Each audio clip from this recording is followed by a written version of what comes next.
Okay. So this section is kind of awkward. I think I probably should have read a couple more chapters last time, maybe. I think the cutoff point was a bit awkward, as it turned out. Which leaves this section in a sort of weird limbo space where it's kind of two completely unconnected holes. But I actually am glad I read it this way, because this way, this section cuts off perfectly at a really fascinating moment that I want to talk about as a cutoff point. So we'll get to that in a moment. But first, let's talk about the first couple of chapters here, which are finally the battle for Geddes, which goes interestingly. So, first of all, in the build-up, let's talk about the build-up to the battle, actually. Navarre actually brings up something really interesting, which I hadn't really thought about, which is that, even though he and Soldier's Boy are sort of placed in the position of serving as military experts for the Specs, they're really not. Like, they've both been through military school. Neither of them has ever seen a single battle, even as like a regular soldier, let alone as a commander. They have zero military experience. Which I think kind of shows in how badly this battle goes. Because they have a great understanding of tactics and strategy in the abstract. What they don't have a great understanding of is how humans actually respond in battle, in moments of adrenaline and danger. And as a result, Soldier's Boy miscalculates both how his own men, how the Specs, will act in certain contexts, and how the Guernians, and in particular the Guernian prisoners, will act in this battle. And that's ultimately what brings him down. Navarre does manage to warn Spink, and Spink does do some stuff to, like, prepare for the defense. But honestly, looking at what goes on here, I think that Spink's little force would not have done shit. I think that Spink would have gotten slaughtered, and Geddes burned to the ground, if not for Soldier's Boy's miscalculations of human nature. In particular, probably the most noteworthy one is his massive miscalculation of the prisoners. Because Soldier's Boy thought that freeing a bunch of prisoners from prison would result in them, like, immediately rioting, which in many cases it would, but not when there's a bunch of scary foreigners who you consider to be uncivilized savages actively attacking your city. Like, obviously the prisoners weren't going to just ignore that in this context, because, as not out of any loyalty to Guernia, but because in this context they probably think, oh, if the Specs win, we get slaughtered. If the Guernians win, we just get to stay in prison. Like, yeah, obviously they want the Guernians to win. Obviously they're gonna side with the Guernians. And, like, they're not even thinking wrong. Soldier's Boy's plan would have involved the death of all the prisoners as well. So, like, yeah, that was a massive miscalculation. I'm honestly surprised I didn't think of that massive hole in his plan going into this. As for the actual outcome of the battle, how I feel about it, I've seldom felt this torn by something in a book. because Robin Hobb has done a fantastic job of setting up the situation where one side has the obvious moral high ground. Like there is no scenario in which I root for the Garnians to win, but because of the nature of this battle, where so many characters we have been conditioned to care about are in Geddes and aren't even like actively participating in the colonization of the Spec lands. They just happen to be in Geddes. Most notably, Amzil and Apinni are like completely innocent here, and Apinni even actively tried to fight back against the spreading of the road. But she's gonna die, and so is her baby, and so is Amzil and her children. And it's a bit of a cheap shot, I think, from Hobb to sort of use the women and children argument here. Like, I don't know. It felt kind of cheap to me. But on the other hand, it's also true. Like, if you're going to slaughter a town, that's gonna involve a lot of non-combatants, a lot of civilians, a lot of children. And I still like if I could choose between the battle being completely in the Spec's favor and the Spec's succeeding and wiping Geddes off the map, or the Garnians successfully defending themselves and slaughtering all the Specs and continuing the road, I would choose for the Specs to win. Like, I would sacrifice Apinni and Amzil and Spink and their kids for the, like, if that was the choice, just because the alternative is so much worse. But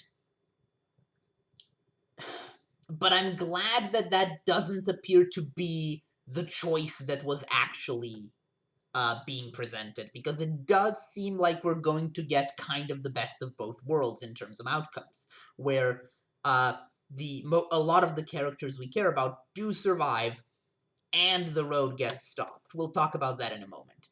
But for the moment, this is a horrific defeat for Soldier's Boy. Daisy is dead. They do get her to her tree, which I found, which I was happy about. I was kind of worried that she would die and wouldn't get to be a tree. What a strange sentence, but you know what I mean. Um, but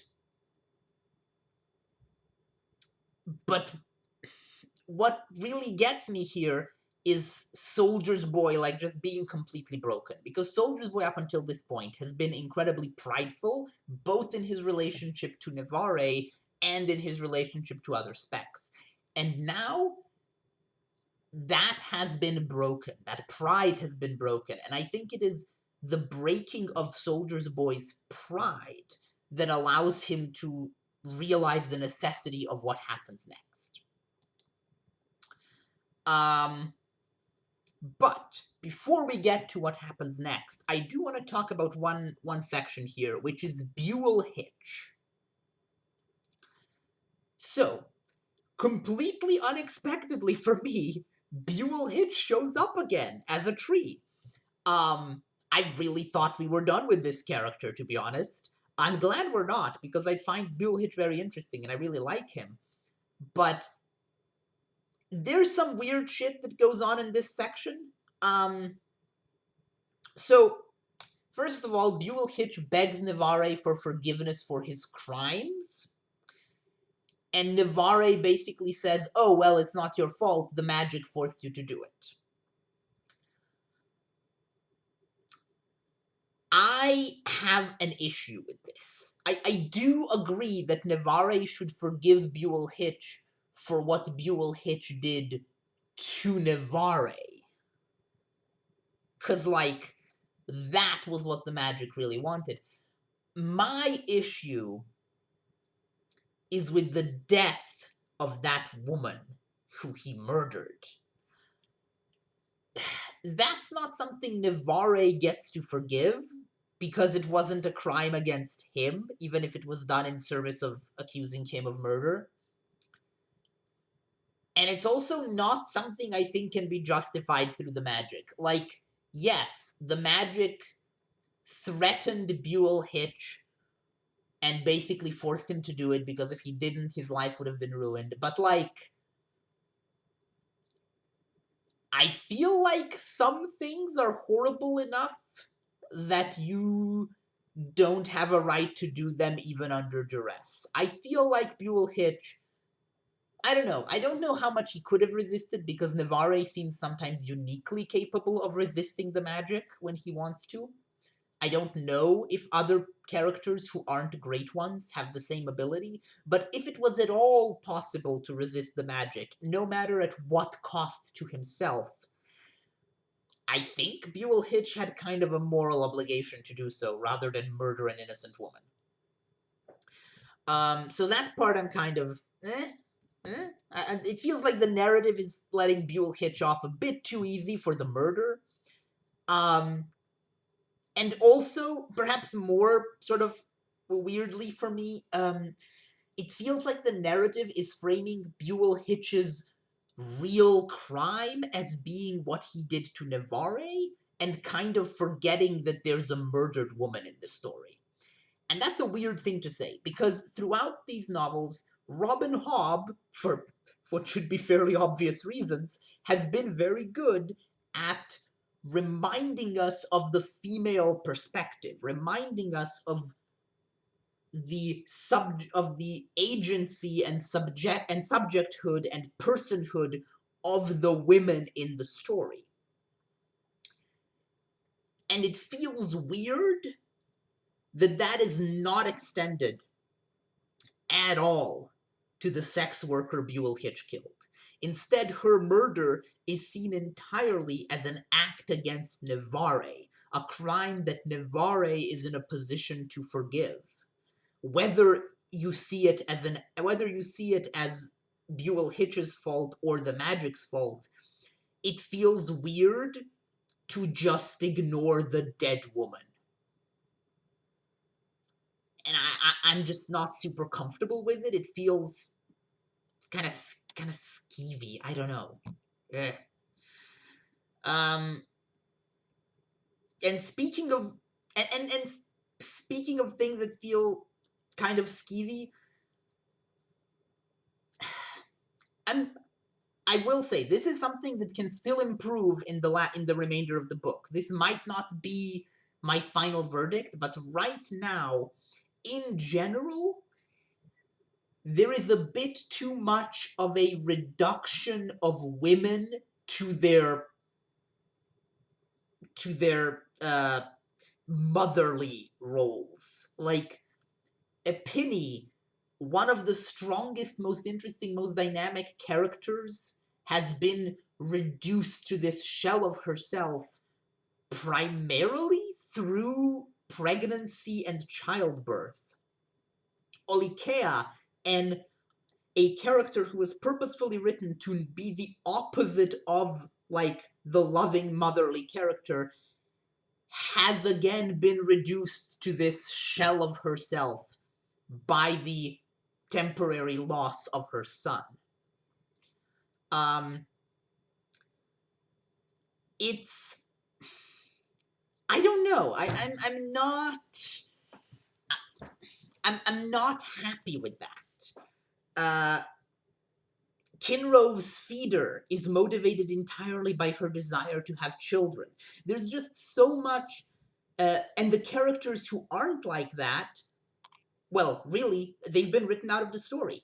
Amzil hasn't appeared in who knows how long, and I mean, she is motivated by motherhood, but she's also motivated by other things, and she has remained so.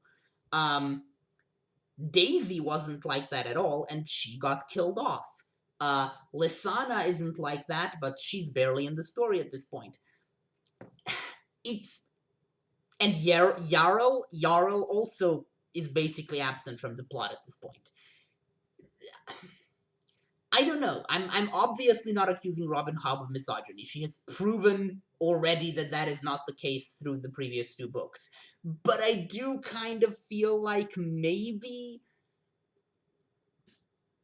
at the very least, I think Olikea secretly being really caring about Likari is actually good, but it's only good in a version of the book that doesn't have the Apini pregnancy subplot. I don't think Apini should have gotten pregnant and had a kid. Um, just as an author, it feels like a disservice to her character.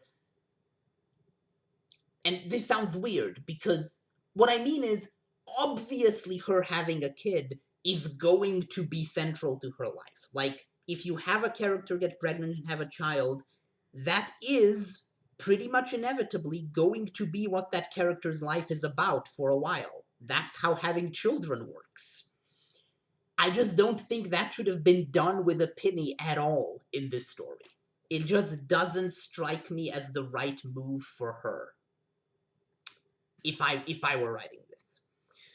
And it kind of creates this awkward situation where both of the women who have not been defined by their motherliness now suddenly are, all at the same time, right at the end of the story.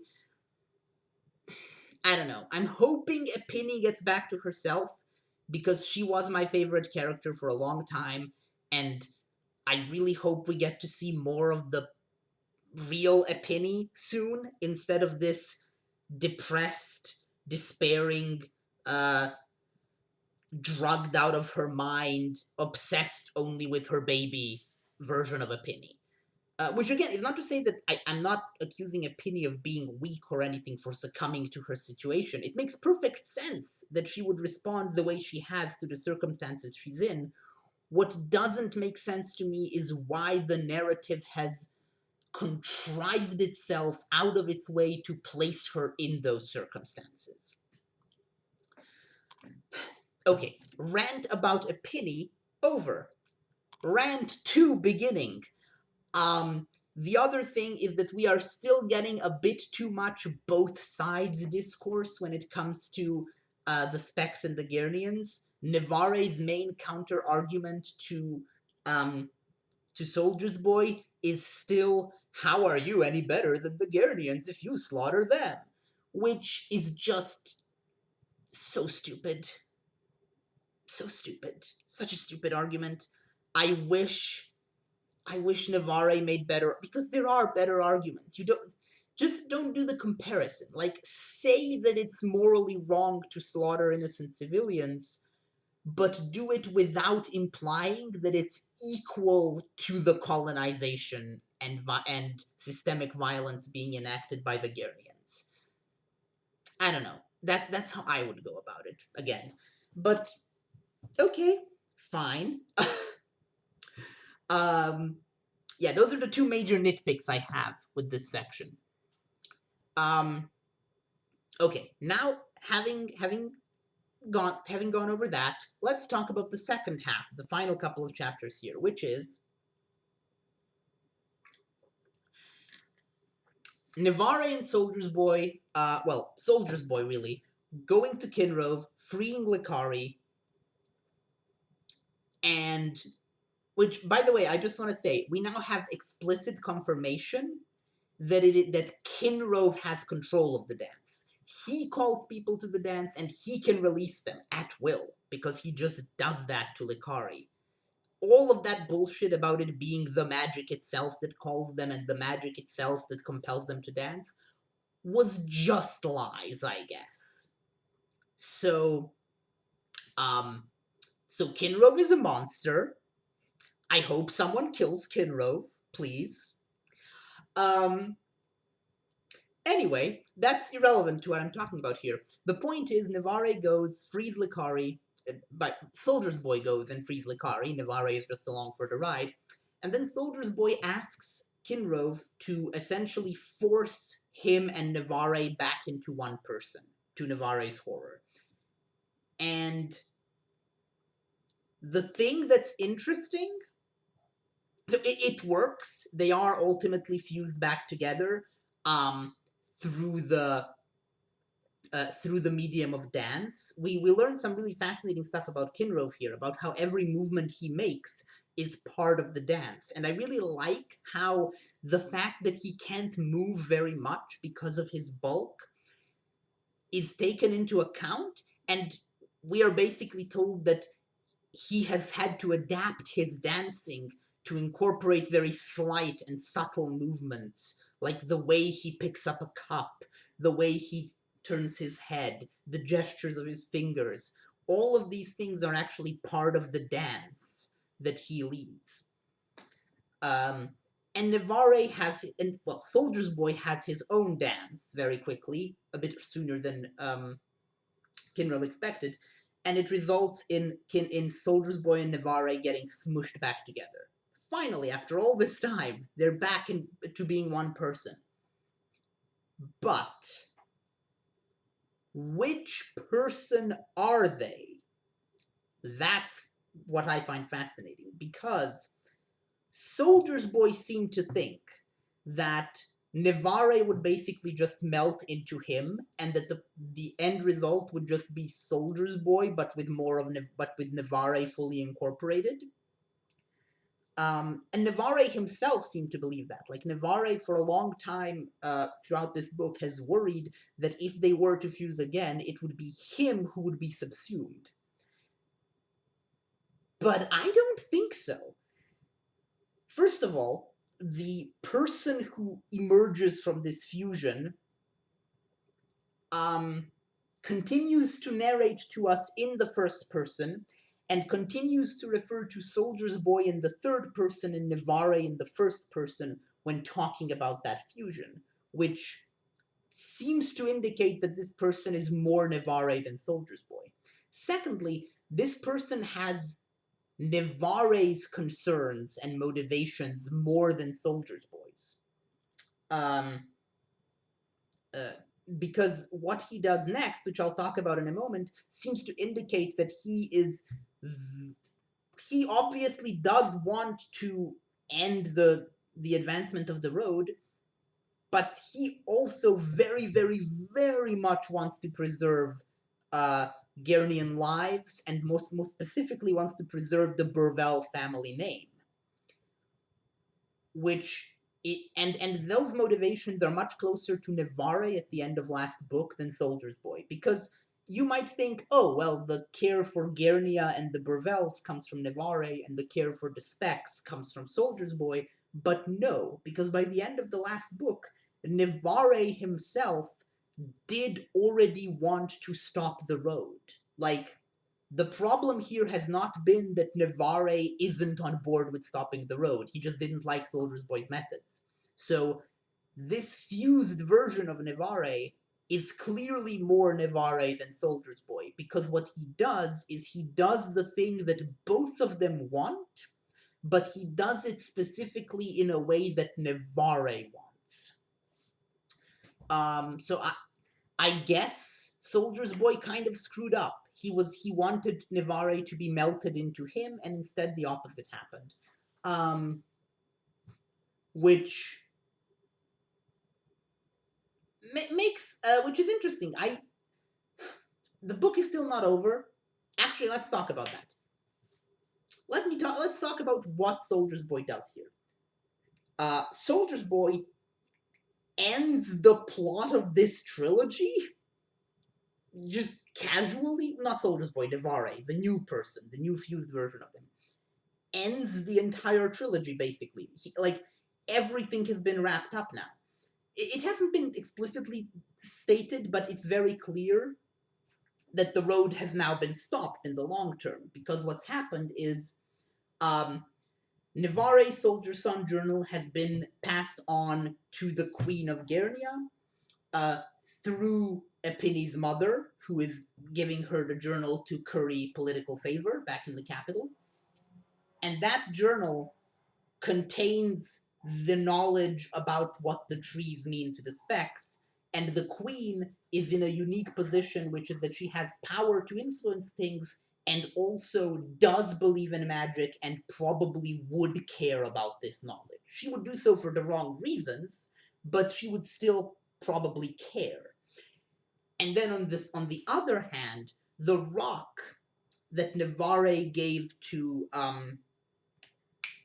Calder to Calder was clearly some kind of very valuable mineral. And by ensuring that that mineral is this that the deposits of that mineral are discovered on the Burvell lands, clearly what is going to happen is that the queen is going to be like the stick. Like the queen is there to try and stop the expansion of Gernia to the east. But the queen on her own wouldn't be able to do that because there's too much financial incentive to do so. So there is now this new financial incentive, this new resource to exploit, which is further west than the Speck Forest. And that, I think, is what is going to motivate the Gernians to stay in the west and focus on digging up whatever the hell Navarre found, instead of focusing on continuing the King's Road. Between these two things, I think the idea is that that will be enough to prevent the road from going forward. So the primary conflict of the trilogy has been resolved, and apparently the magic thinks so too, because the magic basically stops caring about Navarre the instant he makes sure that that's all going to happen. So clearly, as far as the seemingly omniscient magic is concerned, the problem has been solved. As for personal problems, Navarre's relationship with his father has been resolved. He seems to have forgiven his father, which I don't really like. I do think that Daddy Burvell is a monster and should have had some kind of, I don't know, horrible fate. I kind of wish Navarre had killed him, but okay. Uh, maybe I'm just a bit more vicious than Navarre in this case. I just have very low tolerance for this kind of parenting. Um, but that so the whole situation of Navarre's family is resolved. They're now taken care of, and he's ensured that and his father now seemingly respects Yarrow more, and Yarrow will have a life that she might prefer. So that's all resolved. Um, uh, Sergeant Durrell, or whatever his name was, is going to get us to take care to bring resources and aid to Apinny and Spink, so their situation is resolved, and Amzil's by extension. Um, Basically, Likari has been freed from the dance and reunited with his mother. Basically, every single loose thread in the trilogy has just been resolved. This reads like the final chapter, or maybe like the penultimate chapter before some kind of epilogue, like a brief epilogue of a story like this. Except, there's 8 more chapters. And that's terrifying. Like, if the book ended here, that would be a perfectly satisfying and good ending. So why are there 8 more chapters? What's about to happen? Well, at the end of the chapter, we leave Navarre being tied up to the sapling that's coming from Lysana's tree. Essentially, he is about to become a tree. And I don't know what is about to happen, but I suspect it has to do with the fact that there is one plot line that has not been resolved, and that is Orandula. Navarre still owes Orandula a life and or a death, and I suspect that dying in the sense of becoming a tree and living forever in the spirit world is not going to satisfy Orandula at all. So I suspect we're about to see some really weird shit go down, and we're about to see a lot more old god stuff come up. Uh that's my prediction for what's about to happen. So I'm going to go and finish the book now, and I will see you all hopefully next week to talk about all of that. I'm scared. Bye.